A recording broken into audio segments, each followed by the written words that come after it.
Ми се допадна, како на почетокот започна Тони кога рече, ми се допаѓа оваа атмосфера. И мислам дека може би сме спесни, може би не сме, дека како христијани и што одиме во црква имаме голема привилегија. Знаете која е таа голема привилегија? Е што кога сме тука, посебно за време на славење и обожавање, понекогаш и за време на проповеди, можеме да вкусиме нешто од Божјото царство. И баш токму сакам да зборувам за тоа, за културата на Божјото царство. Кренете рака ако верувате дека осетите нешто од Божјото царство, дека го славиме Господ. Јас секојаш се молам, супер. Јас секојаш се молам дека кога го славиме Господ, луѓето да одат на небото и да се враќаат. Дори ги поканувам Божите ангели да ги носат. И често пати ми се случува и мене тоа. Фала ти, Господе.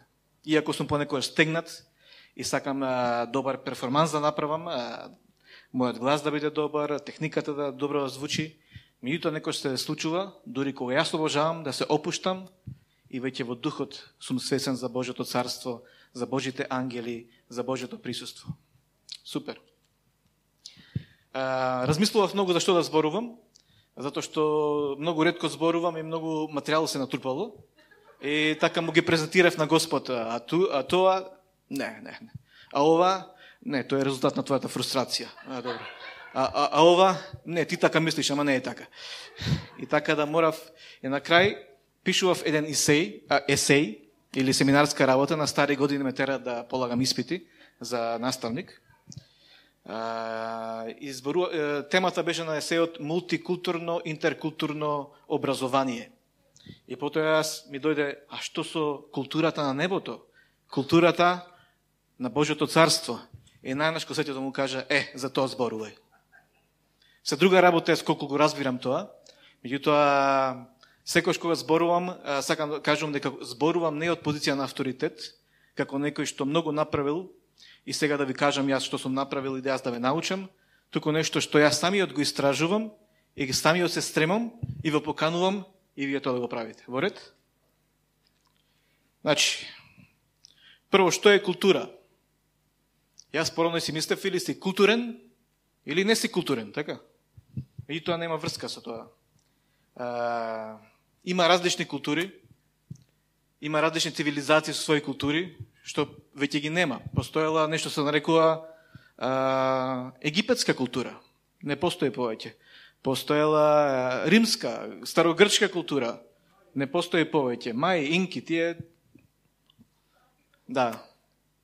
Единствена, може би, античка култура која што се уште постои е еврејската култура. Иако и таму има некои смеси, меѓутоа познавањето на еврејската култура ќе ни помогне да ја разбереме Библијата подобро. Така да Господ сега ми открива на многу учители нови работи, каква била еврејската култура и на кој начин треба да се толкува Божјото слово. И тоа е супер. Постојат источна и западна култура, така? Источната култура е култура можеби во која што повеќе се смета на колективното, на заедничкото. Се служувате за тоа? Поврзани сме така, пофамилиарни сме, посрдечни сме. Западната култура е можеби се нешто што се фокусира на поединецот. И во двете култури има нешто од Божјата култура, но повеќето не е. Има многу луѓе кои што се вовлечени во својата собствена култура и има некои кои што се, како да кажам, не се толку многу. Меѓутоа, она што сакам јас да ве поттикнам, да ве предизвикам, е да почнете да ја негувате културата на небото. Во сушност, тоа е насловот на оно што сакам да зборувам. Негување на културата на небото. Негување на културата на Божјото царство. Во нашите животи, во нашите семејства, во црквата, а потоа и како ние можеме да влијаеме со таа култура на културите во овој свет. Во ред? Интересно? Да. Се и јас имам проблем, ова не можем да го читам. Кога мислам на зборот култура, мислам на растење, на градинарски култури, растителни култури, така? Зошто ги нарекуваат култури? Си имаат своји особини, боја, мирис, вкус. И така ние кога го вкусуваме Божјото царство, осеќаме нешто, очувствуваме нешто од Божјата култура. И викаме, ова не е од овој свет. Кога Светиот Дух ќе ни прозбори нешто, тој ни зборува нешто што е во културата и мислењето на Божјото царство. И затоа нас не изгледа толку нетипично.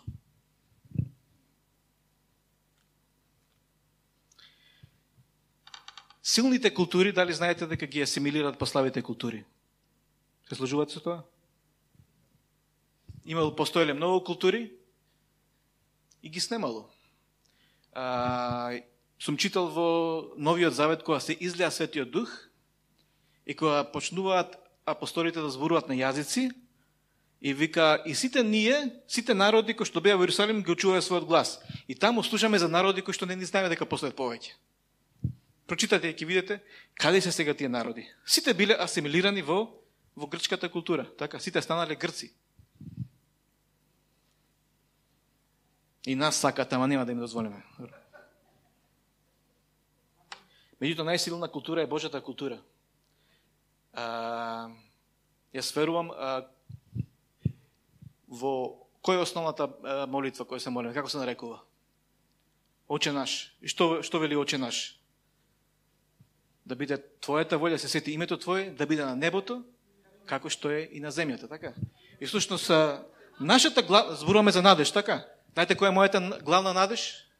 Е дека Божјото царство и дека небесната култура ќе освои културата во Македонија, и во Србија, и во соседството, и во Грција, и на Балканот, и во Европа, и во целиот свет.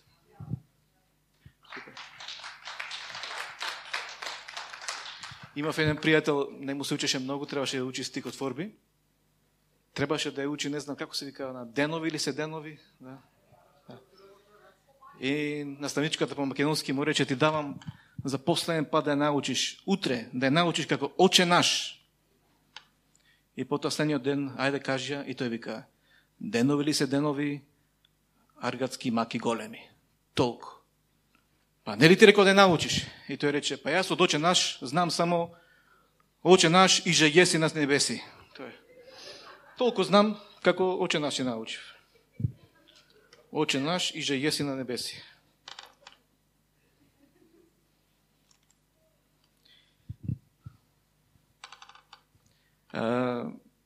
Еве, например, еден пример помеѓу западната и источната култура. Јас многу сум источњак. И како источњак, многу што е западно ми изгледа извештачено. Дали се наоѓате вие себе си до тоа? Во последно време ми кажуваат, Николче, насмеј се. Јас бев познат по тоа што сум многу неозбилен и правам вицови, ама ги правам вицовите со мртва фаца, така, озбилна фаца. И дори еден мој пријател ме нарекуваше Бастер Китон. Се слушнали за него? Да. После го налотив и почна ме вика Бастард Китон, ама добро, не е важно. И баш разговаравме со една колешка, вика, директорот во нашето школо, се чудам, ги учеше нашите деца, нема, ке се смеете. Ако ви е тешко, пак ке се смеете. Што мислите, мене ми е лесно, ама јас пак си се смеам. Меѓутоа, Божјото царство, пак од друга страна, Божјото слово вика, радувајте се, и пак ќе речем радувајте се. И тоа што ја сватив, имам Свети Дух. Го имам тој духовен човек. И оно што Зоран го кажуваше минатиот пат, понекогаш често пати душата преовладува и душата решава да биде незадоволна, душата решава да биде изфрустрирана и потоа тоа ми се познава на фацата, на лицето. Меѓутоа, секогаш ние имаме, како да кажам, избор да продреме внатре во она што е вечното во нас, во духовниот човек кој што е бодар, кој што е силен, и тамо да најдеме радост и задоволство. И тоа е нешто што со пракса може да го направиме. Така да нема повеќе се лутам кога ми кажат, Николче, насмеј се. Туку решив во ред, ќе се понизам и секој пат ќе решам, дури пред продолева вака, супер ми е. Ама немам стан, супер ми е. Ме зафркават на работа, супер ми е. Затоа што е Господ со мене. Да. Дури децата се плашеа. Земав едно ново одделение, 6 одделение. Има едно девојче. Нема да кажам името, затоа што ме предупредија, немој да кажуваш имиња, може да те тужат после. Така да, ајде ќе кажам лажно име. Стојна. Не дават повеќе такви имиња, баба ми така се викаше. И после мајка кажуваше, беше толку исплашена од тебе, затоа што те гледа по ходниците, секојаш смуртен, намуртен. И после вика првиот час, ти тресиш глупости и си рече, леле, наставник, и сега многу ме сака. И се ослободи девојче да не се плаши од мене. Да. Да. Знаете, изложени сме на различни култури. Уште една случка од нова. Дали знаете дека во Холандија е многу голем празник Свети Никола? И го празнуваат на роденденот на Сидни на 5 декември. И така еднаш јас си бев во училните со мали деца, мислам дека 5 одделение беа. И најнаш ни влегува еден кој што личи како кардинал, нешто помеѓу Дедо Мраз и кардинал со бела брада, и потова влегува еден целиот во црно набоен, значи белец, ама како црнец. И влегуваат и децата почнуваат тичер, ги сплаши. И тие во својата култура си има, тој е свети, Црн Петар го нарекуваат, тој што е обоен во црно. Го нарекуваат Црн Петар, а овој другиот е Свети Никола, и доаѓа да видат дали децата биле добри. Ако не се добри, тогаш Црн Петар ги зема и ги враќа, ги зема во Шпанија. Значи тие веруваат во Холандија дека Свети Никола е од Шпанија, не знаете. Не знам тоа, може и таа.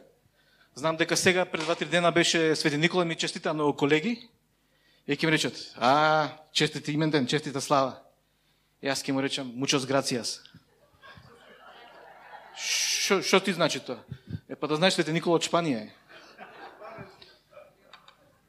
Значи, колку различни верувања имаме, колку различни култури.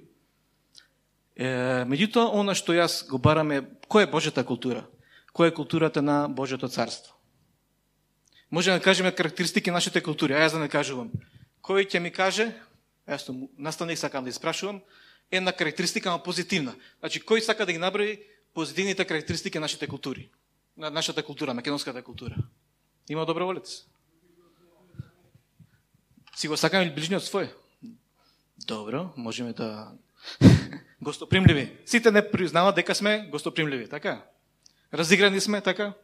Сите викаат, барем од Балканот, дека најубаво и пееме и најубаво играме, така? Што? Друго нешто?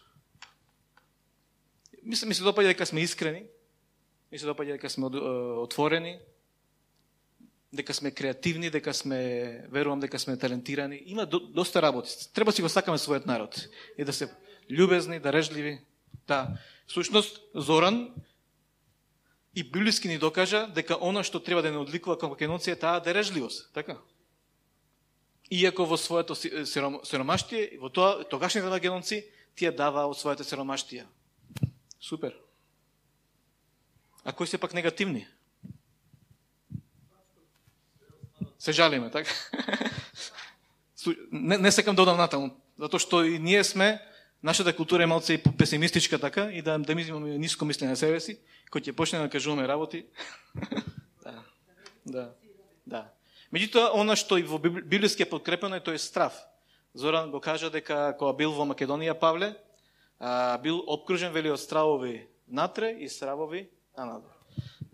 И јас сум разговарал, тоа не е многу лесно се примети за многу странци кои ќе дојдат и кои ќе осетат, почувствуваат нашата култура и ќе видат дека постои некој страв тука. Постои така некое суеверие кој што владее. Алелуја. Меѓутоа Божјото царство не е такво, така. Значи, ние треба да негуваме култура на Божјото царство во кое што љубовта го победува стравот. Служуваме се тоа? Така сакам да ви давам јас личен предизвик да излеземе на својата собствена култура. Значи, има позитивни работи, меѓутоа, во Римјани 12.10, значи тој е првиот стих што колку ќе почне да го бара, во Римјани 12.10 вика да не се сообразуваме со овој свет. Така. Овој свет ни наметнува одредени начини на однесување. Овој свет, или културата во која сме, ни наметнува одредени начини на однесување, на зборување, на размислување дори. И тука Павле ги охрабрува римјаните да не се сообразнуваат со овој свет. Тој беше стих така? 12:10. Добро, не сум го погодил. Тој мисля да го кажам. Кој беше тој стих? Кој знае? 12? 2. Добро. Меѓутоа може да е овој стих. Една работа што приметува нашата култура, не знам дали сум право или не, вие ќе се сложите, е дека понекогаш имаме тенденција да имаме ниско мислење за другите. Тоа барем мене ми се случува. Што се случуваше? И како млад христијанин, понекогаш и како стар, јас се мислам, супер тоа го прави човекот, ама јас ако го направив, ќе го направив подобро. Ми се случува такво нешто? Сите си има мислење дека ако јас го направив, ќе го направив малце подобро. И така сме склони да си наоѓаме мани. Што е Божјата култура? Што е Божјото размислување за оваа работа? Вика да се почитуваме едни со други, така? Мислам дека овој стих ми се допаѓа. Надпреварувајте се во почит едни спрема други. Значи сега во Божјата култура, во културата на Божјото царство, веќе не постои надпревар јас можам подобро од тебе, или јас би го направил тоа подлабоко, по-трудолюбиво од тебе, ти го направи, не знам, фушерски, го направи. Вика, надпреварувајте се во почит еден спрема друг. Јас тоа го учам.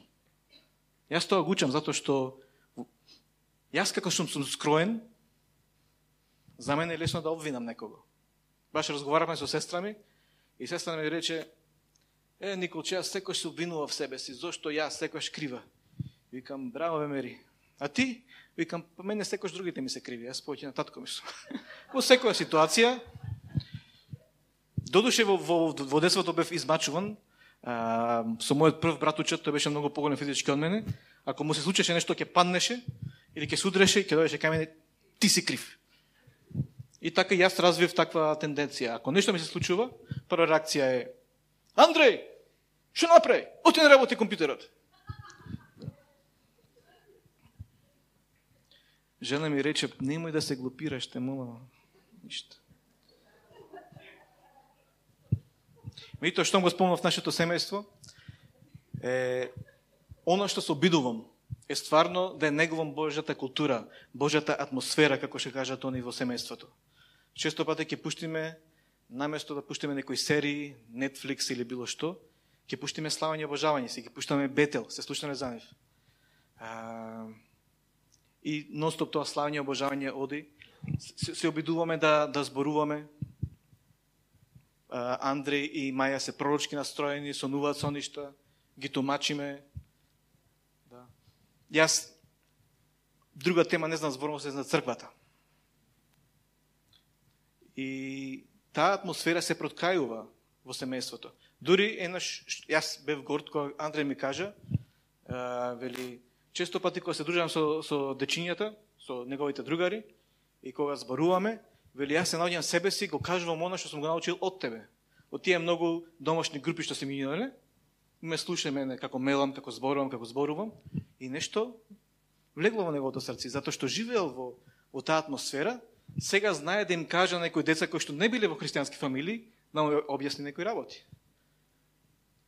Така да имаме предизвик пред нас да негуваме таа култура на небото, да го покануваме небото, да го покануваме Божјото Слово во нашите фамилии. Дали го примаме ова? Да. Значи не е нешто наметнато, не е нешто, меѓутоа е одлука што може да донесеме.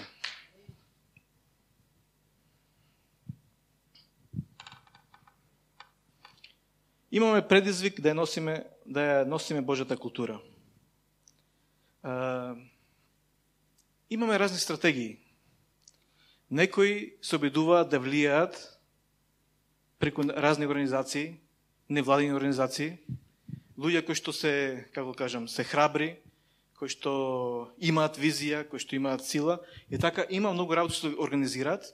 Има луѓе што можат да зборуваат слободно на телевизија, што можат да објаснуваат. И супер, јас се сложувам со тоа и го поддржувам тоа. Меѓутоа, јас мислам дека црквата треба да биде главно место, каде што луѓето научуваат за Божјата култура, и потоа црквата е таа која што делува. Делува на светот. и ја носи таа поинака култура.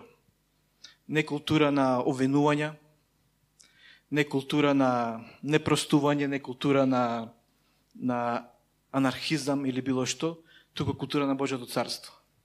И затоа ми е многу важно црквата да расте, квалитетно и квантитетно. Уште на самиот почеток, кога јас бев млад христијанин, Бог ми кажа еден стих, каде што вика, сакаме направо да бидете глава, а не да бидете опашка.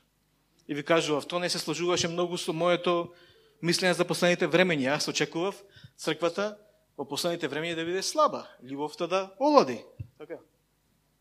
И ние да бидеме поразени, ама тие што сме најсилните, најцврстите да останеме во верата, и потоа Исус да не спаси во последен момент. Верував во црква која што е поразена, така, верував во негативно сценарио. Меѓутоа кога почнав да разбирам повеќе, и сега навистина верувам во победничка црква. И така, ние сме култура која што победува, ме разбирате? И треба да имаме победничка култура. И кога имаш победоносна култура, кога си победник во срцето, ти надвладуваш на другите. Така да нема потреба да мислиме дека сме поразени. Нема потреба да мислиме дека сме малко. Ќе бидеме многу. Не сме мало стадо, туку сме Божјо стадо. Во ред?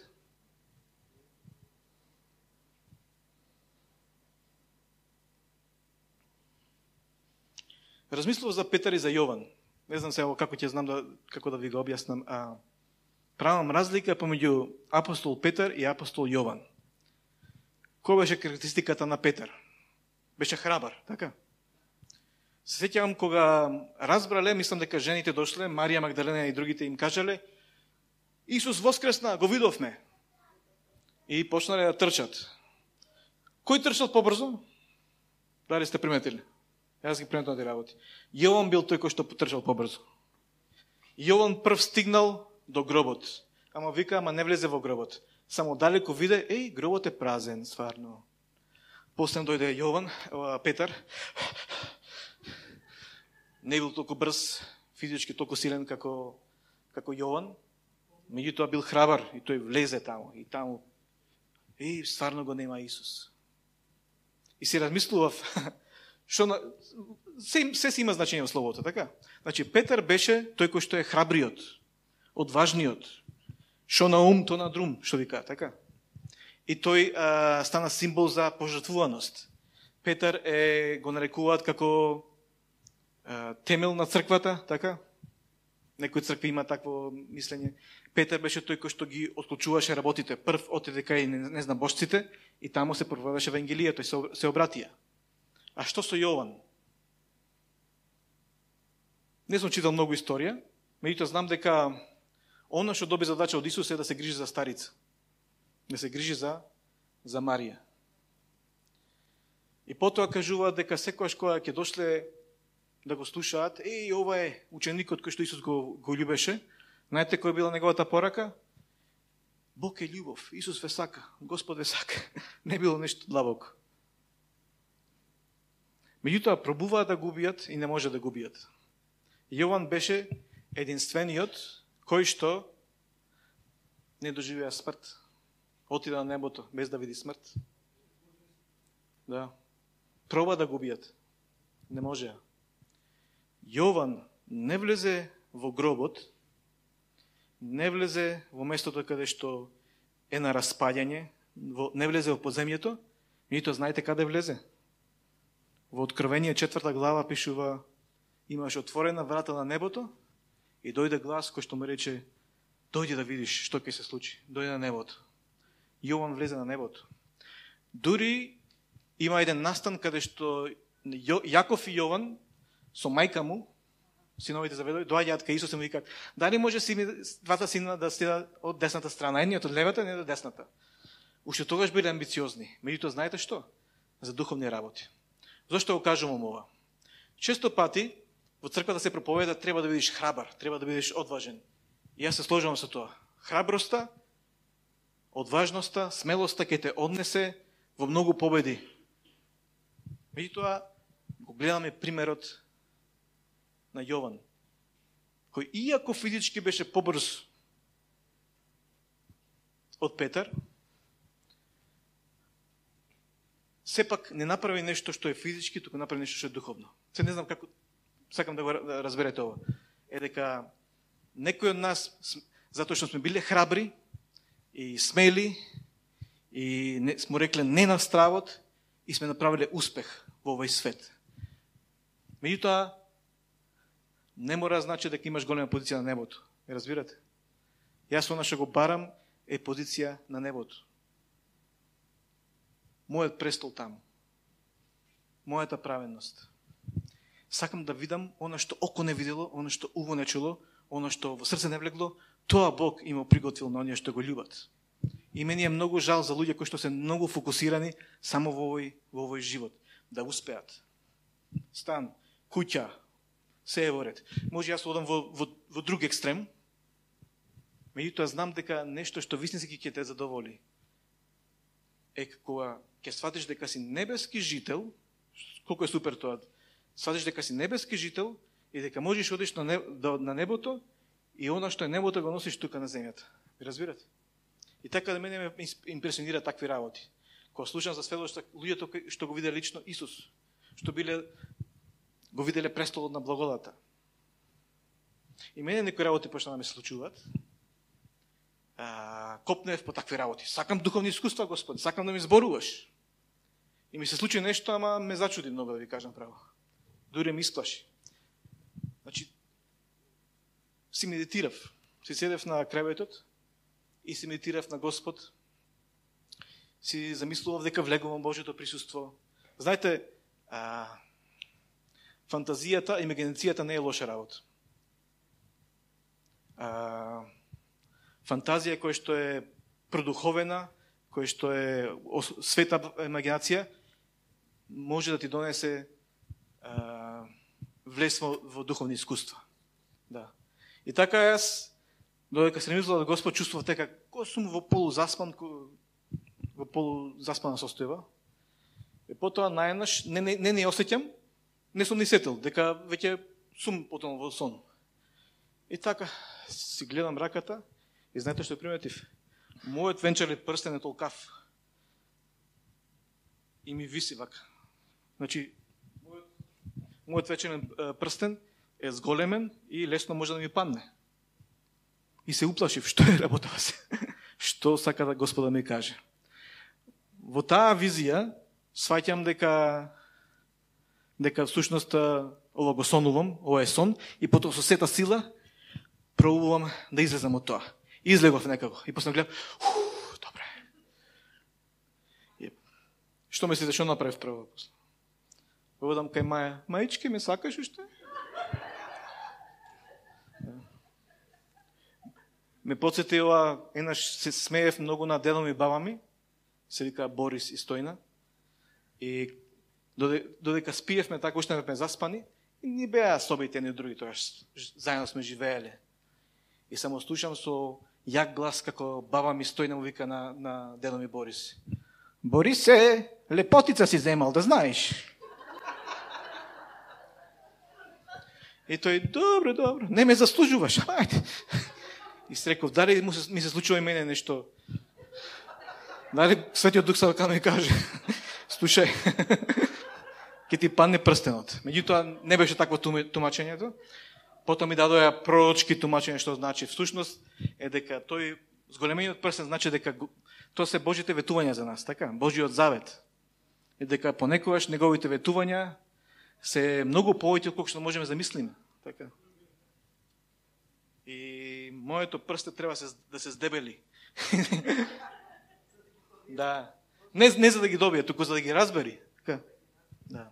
И друго тумачење добив што ми се допадна, исто така прстенот значи авторитет. И да бидам задоволен. Господ ми дал авторитет и да бидам задоволен со позицијата што Господ ми дал. Често пати си размислуваш, се викаш, Господе, многу кариера во христијанскиот живот не направив, а можев многу повеќе. Имав потенцијал, можев нешто да направам. Меѓутоа Господ не се откажува од нас, ми разбирате. И можам сега да погледам на назад и си кажувам, што ми требаше ова да го кажам. зошто секогаш јазикот ми оди побрзо од умот. И понекогаш се мислам, Господи, јас не се снаоѓам во овој свет. Не знам кога треба да ќутам, кога треба да кажам нешто. И луѓето ќе ми се налутат. И тоа сакам да кажам дека можеби делувам таков начин, но сега јас изјавувам пред вас дека имам потполно доверба во водството на црква. Ми разбирате? И верувам дека сме на вистински пат. Верувам дека како црква одиме во насока која што Господ ја одредил за нас. Може би вие се наоѓате во ситуација како мене, може би вие си мислите дека не сте доволно искористени, дека можете многу повеќе да дадете, но верувате ќе дојде Божјото време. Неговите ветувања, неговите мисли за нас се многу поголеми од колку што може да мислиме. Ви значи нешто за вас? Ќе ви кажам и друг сон кој што го сонуваше на личност и се најдов себе си во тој сон. Таа личност нешто требало да се враќа назад, не знам што, и доаѓа два автобуси, едниот 11, а другиот автобус 12. Па се врати до дома. И се качува избира 11-ката автобус, и потоа во 11-ката најнаш водачот почнува да прави чудни работи. Лево, десно, напред, назад. Лично се обидува да оди на местото на водачот и да кочи, уште повеќе почна, уште побрзо. И на крај удира во некоја зграда автобусот. И потоа таа личност размислуваше, јас си кажав, во ред, не знам, може и нешто за тебе, ама повеќе мислам дека е за мене и за многу од нас. Што значи 11, што значи 12? 12 е, од оно што јас го разбирам,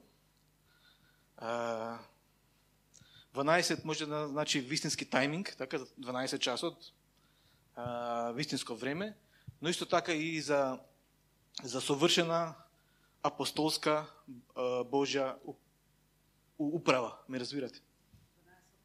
Да. Затоа што 12 апостоли вика небескиот Јерусалим ќе биде со 12 врати на исток, запад, север, југ, по 3 од секое, така? И всушност тука зборува за да биде под апостолски авторитет, разбирате. 11 од друга страна, значи избрзаност, бунтовност, значи да не го чекаш вистинското време, да избрзуваш. И си реков, супер, ова е за мене. Така да не сакам да се наоѓам во ситуација на хаос. 12 е број на Божјиот ред. Едноставно да се подложиш на Божјиот ред. Така да иако може јас знам да избрзам и да кажам работи, и после се каам, и Маја ме кара, и мене ми е многу жал, а јутоа Господ ме сака, и сега ќе си го добијам на дома. Да.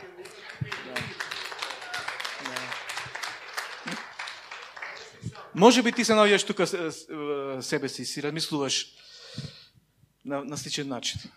Јас ту верувам и верувам дека имаме водство кое што е од Господ помазано, имаме водство кое што е апостолски помазано и може би, знаете кој ми е најголемата мака мене? Сакам да видам повеќе луѓе. Не сакам само вас да ве гледам, сакам некои други луѓе. Слушам. Најубав дел од мојот христијански живот беше кога се грижев за млади верници. Кога ми доаѓа Иле и Дарко и Коки и другите, ме прашува ностоп на скайп и јас се правев паметен и им одговарам кога да знам се од Библијата. И... да. Супер. Да. И вие, да, супер.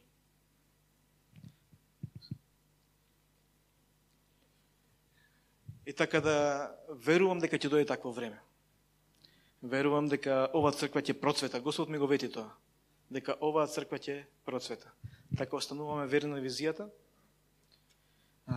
Сакам да кажам дека зошто толку многу се зборува за благодат во нашата црква. Всушност, една од главните одлики, особености, ако не може би главна, на Божјата култура, на културата на небото е благодат. И си размислував дека Дали знаете дека благодата всушност оди спротивно од културата на овој свет? Еве ќе кажам нешто пак за западната култура. Многу го слават Дедо Мраз, Крисмас. И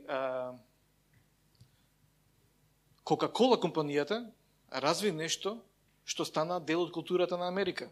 Знаете што е? Со Дедо Мраз, со елфи, ги знаците, што се тие, ирваси? Рудолф, не знам што. Да. Да. И што сега да кажем се? Да. Да. Да. Фала. И сега, што ми беше намерата? Оди Дедо Мраз, слегува низ оджакот тамо, низ каминот, и потоа им дава подароци на кои деца? Тие што биле добри. Што им дава на тие што биле лоши? Јаглен, ќумур им дава. За тебе ќумур. Да. Колку е тоа спротивно од она што ние го веруваме, од она што вистинското Божјо слово ни кажува. Спасението не е преку дела, за да некој не се пофали, за да некој не се возгордее, туку е преку благодат по вера. И сега колку е нетипично за луѓето да го сватат тоа. Дека, или пак тој стих кој што вика дека сега благодата е таа која што не учи да се откажеме од световната распадливост. Значи Господ со својата добрина, со своето постојано трпение, со својата љубов ќе не научи. А нас човечки ни кажува море 2-3 и после нема да му текне да прави работи. Ме разбирате? Или мора да заслужиш за да го добиеш тоа што треба.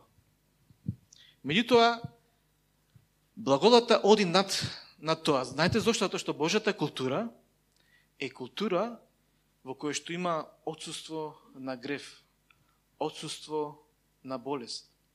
Божјата култура, културата на небото, е веќе место каде што веќе гревот не е нешто лелелелеле. Дури Исус кажуваше, мислам дека имаше, да го рекол, нека да го читав си, дека во борбата против гревот, така беше, никакво искушение нема да ве наваса, освен човечкото. А Бог е верен да ви даде излез. И ни даде излез. Знаете кој е излезот? Со тоа што Исус умре за нас и еднаш за секогаш ја растма нашата грешна природа и воскресна и ни дари сега праведничка природа. И сега таа култура е таа која што треба да ја пренесува на другите. Дека јас сега повеќе не сум грешник. Туку дека имам праведничка култура. Имам праведност. И гревот веќе не ми е повеќе нешто што е својствено за мене. Разбирате? Ево ќе ви кажам од искуство. Се додека не го усвоив тоа мислење дека сум праведен во Господ, ќе правев некои младалачки, како се вика, грешки во мојот живот и си мислев, па не можеш, се обидуваш од своја сила, ма тоа е, таква е природата. Меѓутоа сега кога разбрах, кога поверував дека старото помина, дека се е ново, дека јас сум ново создание во Исус Христос, дека сум праведен во Него, сега ми се случува да направам нешто, знаете, она нотинес, како се вика, од палавост. Од палавост, нешто, како да кажам, ќе направам некој компромис од чиста мира, не дека сум влечен од тоа, не дека не може да му одолеам на тоа, туку не знам. Неозбилно. Се случува некој да направите така. Но секогаш кога може да се вратам, ме разбирате, значи таа треба ептен да почнувам да негувам тоа, да грешам и после тоа најнаш тој стар човек да се разбуди, затоа што во духовниот свет кога е нешто мртво, тоа значи дека спие, дека не е, ме разбирате. А можеш да го разбудиш. Не знам колку сум јасен. Меѓутоа кога се пласира, ајде да кажам, кога ја навестуваме таа Божја култура и кажуваме во оваа култура гревот е победен. Во оваа култура болест е победена. Дали знаете зашто ние наследивме на грешна природа? Зоран да го кажа тоа, не знам дали го разбравме. Поради кој имаме грешна култура? Поради Адам и Ева. Така. Јас понекогаш да се криев Ева. Ако не се случи, заради Ева. И дури еден мој студент многу мудро кажа, јас само си го барам моето ребро назад. Да. Си ги пренесуваме работите. И сега, значи се случило нешто на самиот почеток и ние наследивме таа грешна природа. Сакаме да правиме добри работи, меѓутоа не правиме, туку не се случува правиме лоши работи. И си викаме, ете такви сме, грешни сме, секојаш ќе се бидеме, ама Господ пак не сака, само кога ќе дојде времето пред смрт, да мора да имам исповедано се. Ако е промашена работа, не знам ли ќе на небото, ама ако исповедам се, ако го кажам, тогаш може ќе на небото. Што нема врска, затоа што Исус веќе ги зема сите гревови врз нас. И сега, независно од тебе, сега дојде Исус, последниот Адам, животворниот Адам, и тој преку вера во него ти подари праведничка природа. Ми разбирате? Значи, ниту зависише од тебе да наследиш таа грешна природа, ниту пак зависише од тебе да можеш да ја прифатиш таа праведничка природа. И затоа културата на царството е главна одлика е таа благодат. Дури и ангелите се обидуваат да ја разберат таа благодат. Гледате како размислува светот. Јас понекогаш сакам да гледам многу смешки. Гледам скечови, гледам како се вика тие? Стендап комеди. Имаше на Дедо Мраз ги собира елфите. И елфите се грижат за некое дете. И прашува, како е Џон? Џон е супер, многу учеше, и тој треба да добие таков подарок. Супер. Како е Сара? Супер, таа треба да добие тоа. И потоа го прашуваат, како е Вил? И депримиран елфот. Што е работата? Вил веќе 13 години има. И го гледаш, ностоп со него, гледам се и се што. Повеќе не е дете, и елфот е изфрустриран што се мора да гледа од Вил. И сега јас го поврзам со која е вистината на Божјото царство? Нели имаме ангели кои што постојано гледаат? Што мислите, дали тие се фрустрирани кој ќе најде во ситуација кога размислуваш негативно за некого, кога завидуваш, кога правиш некои други компромиси? Што мислите, дали ангелите си вика кај ми го дадове овој? Ај ке барам кај тој, дај назначиме некој друг, доста е овој. Јас имам слушано и верувам во тоа дека затоа што тие живеат во таа култура на небото, тие немаат мислење за гревот, затоа што тоа е нешто нетипично за нив. Ми разбирате? Нешто што е одлика на овој паднат свет, меѓутоа не одлика на небото. Дали знаете дека дори некои кажуваат дека еден ден во Божјото царство ќе се избриши секаква меморија, секакво сеќавање дека постоел некој ангел кој се викал Сатана и паднал и ги вовлекол ангелите. Секаков запис за него ќе се избрише, ме разбирате. Тој може и тешко да се свати. И така, кога живееш ти во култура на небото, на Божјото царство, веќе не е нешто сега, леле да не сгрешам, леле да не направам нешто. Току знаеш кој си во Исус Христос и ти само треба да ја промовираш таа праведничка природа во тебе. Ми разбирате? Гревот е веќе победен. Смртта е победена. Тоа е културата на Божјото царство. И мислам дека треба да приближувам.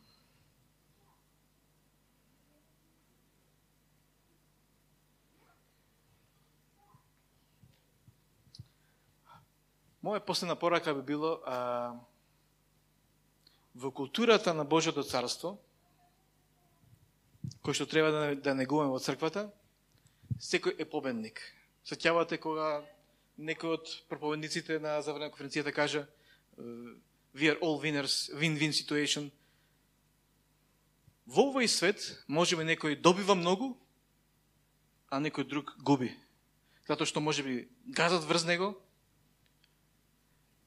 а тие кои што се, како кажам, груби, неприкосновени, тие добиваат. И често пати дури од моите најблиски ќе кажам, ќе слушнам ваква изјава што малку така ме пече после кој ќе сватат. А јас до сега бев добра, ама од сега се решив, ќе се гледам за себе си. И ако треба, ќе газам по другите, ама таков е овој свет и мора да се снаоѓаш, што е спротивно од културата на ова царство. Ме разбирате што сакам да кажам?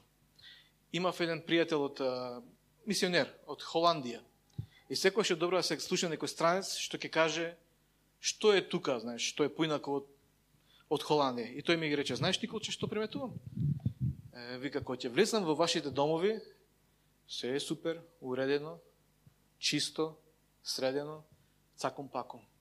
Види, ама ќе излезам надвор. Да. Нечистотија, недоизградено нешто, неубави тротоари, не средено. Вика, кај нас во Холандија тој не е дозволено.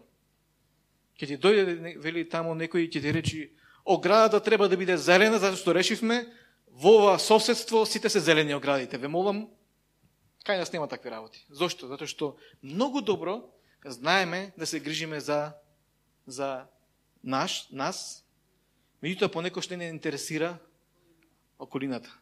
Не разбирате? И така да сосема ни е убаво да си живееме во нашите убави домови, топло, убаво средено, и не приметуваме толку многу кога некој странец ќе дојде и ќе рече, ама зошто ви е тука насредено, зошто хаос. И така, јас верувам дека кога се негува Божјото царство и кога има правилно устроителство, управителство во Божјото царство, сите добиваме. Ме разбирате? Јас верувам дека многу од нас знаат, имаат убав модел како да направат нешто, ама тоа успева само за нив, а може би не за мнозинството. Ме разбирате? И така ни треба водство од Светиот Дух, за да кога правиме нешто, да биде за благослов на другите. Јас одамна, уште како млад христијанин, решив во мојот христијански живот, и сега може би се страдам поради тоа, не сакам да видам некој кој што стрчи.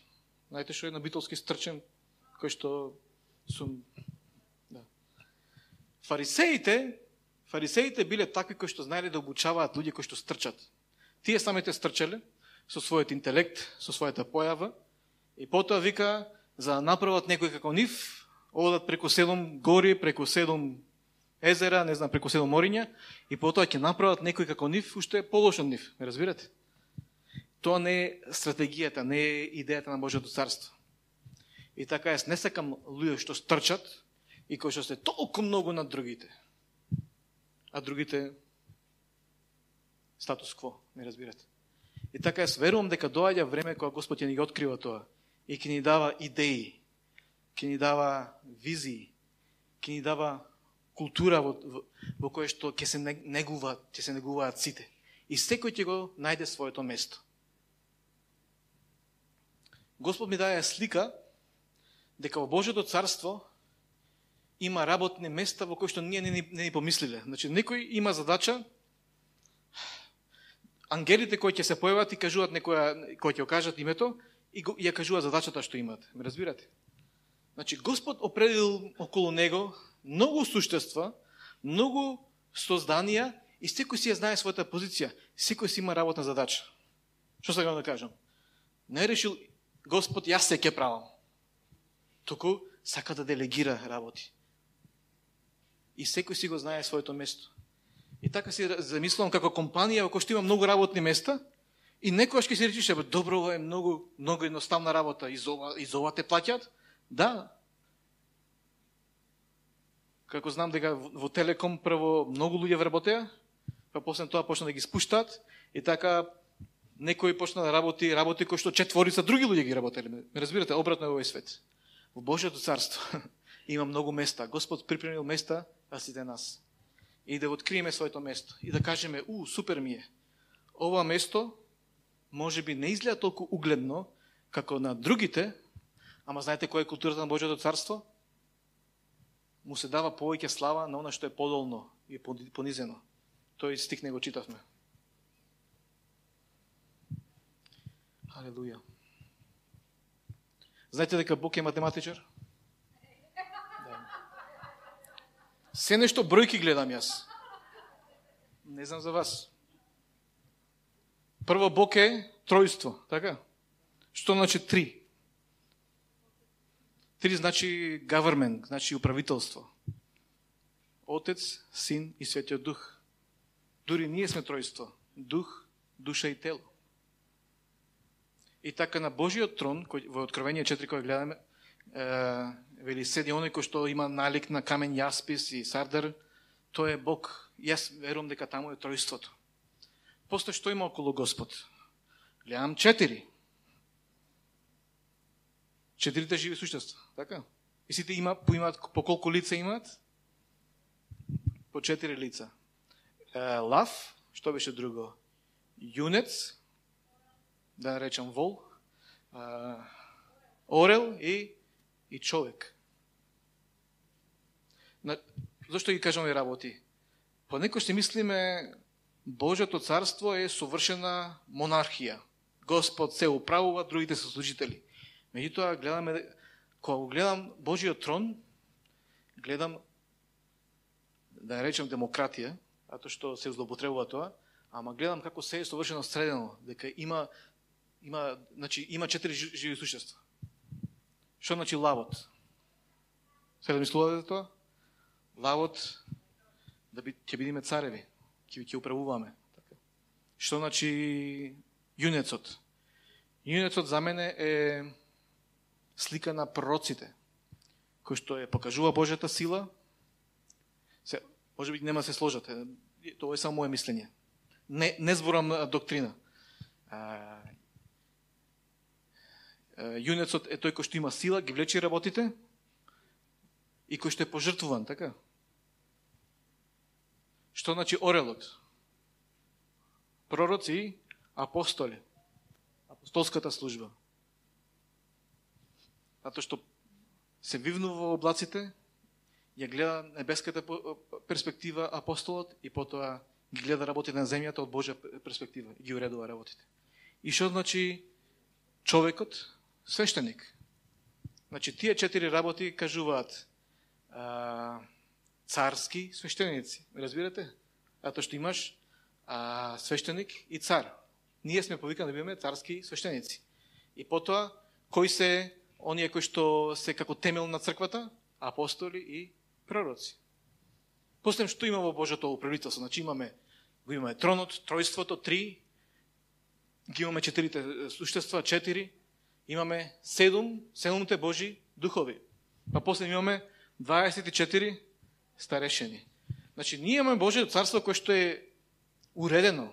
Дали некој го знае нашиот систем во Македонија како делува, кој е судскиот систем, кој е извршна власт? Јас не знам. Чичко може го знае. Да. Го знаеше на времето. Да. Меѓутоа, ако сме жители на Божјото царство, треба да знаеме на кој начин е управено нашето царство и на кој начин се управуваат работите. Да ги испитуваме работите. Затоа што